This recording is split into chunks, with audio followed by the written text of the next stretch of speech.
What's up mga kapuso? This is Coach Dune at isa ako sa mga star choreographers ng Stars on the Floor. At ang naka-assign sa akin para sa special episode na to ay All Boys Production. Stars on the Floor! Sa All Boys naman, ang gagawin nila ngayon ay all styles.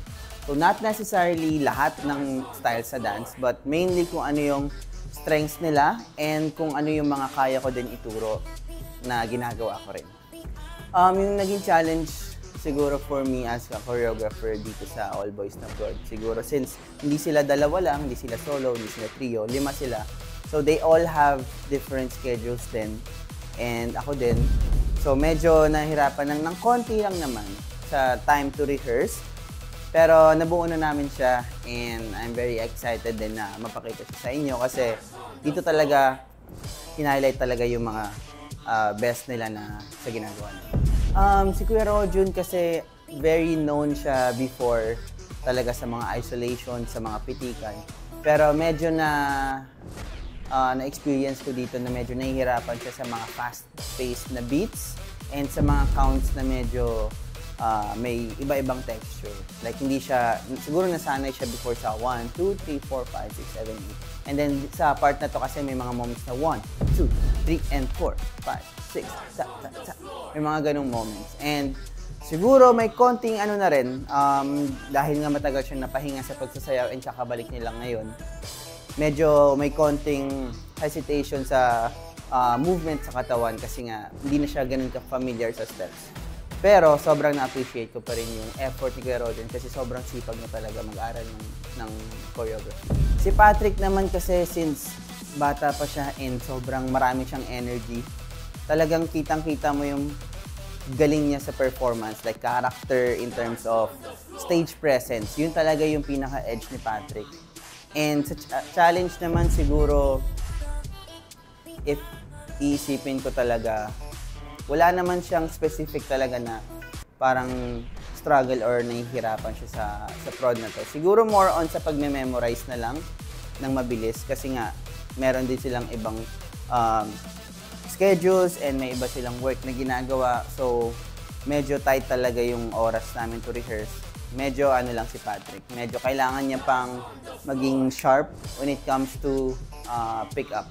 Si Kuya Zeus naman, siya yung medyo pinaka-late nag-rehearse dahil nga sa schedule. But alam naman natin lahat na sobrang bilis niya pumick up and sobrang experience na rin siya. So kahit konting aral lang matututunan niya na kagad.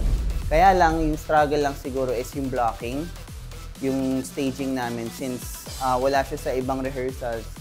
So medyo kailangan namin i-adjust ng mabuti na dito ka pala, tapos dito ka pupunta. Ito yung level na pupuntahan mo, ito yung camera na sasayawan mo. Hindi naman siya major problem. Siguro nagkaroon lang ng konting challenge talaga kasi nga hinabol niya lang din yung sayaw. Pero sobrang big up pa rin kay Kuya Zeus kasi ang galing niya pa rin, nakuha niya pa rin yung dapat niya magawa. Si JM, wala akong masabi na nahihirapan siya kasi alam naman ng lahat din, alam naman natin na way before Stars on the Floor, isa na siyang star talaga pagdating sa dance floor. So, walang struggle talaga sa kanya. And sobrang professional niya, sobrang na-appreciate ko yun na once na binigyan mo siya ng steps, talagang lalagyan na kagad niya ng character and performance. Hindi mo na kailangan isa-isa.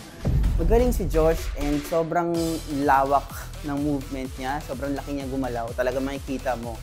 Also yung performance niya very yung charisma na meron siya pag nagpa-perform, sobrang makikita mo talaga.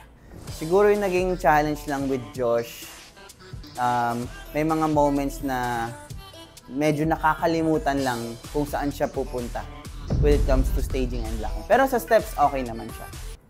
Yun lang siguro pag may mga sudden changes and adjustments, may konting-konting parts lang na, saan nga ulit ako? Okay, dito pala. So yun, nababawi naman agad. And yun nga, nadadala niya rin talaga kasi ang lakas ng charisma niya sa stage. Dapat yung abangan yung All Boys Prod sa episode na to. Kasi dahil nga special ito, nag-prepare talaga sila ng sobrang special na na routine para sa inyong lahat. And i-showcase nilang lahat yung mga strengths nila and kung saan sila magaling talaga. Again, this is Coach Dune. Kita-kita tayo sa Stars on the Floor. Stars on the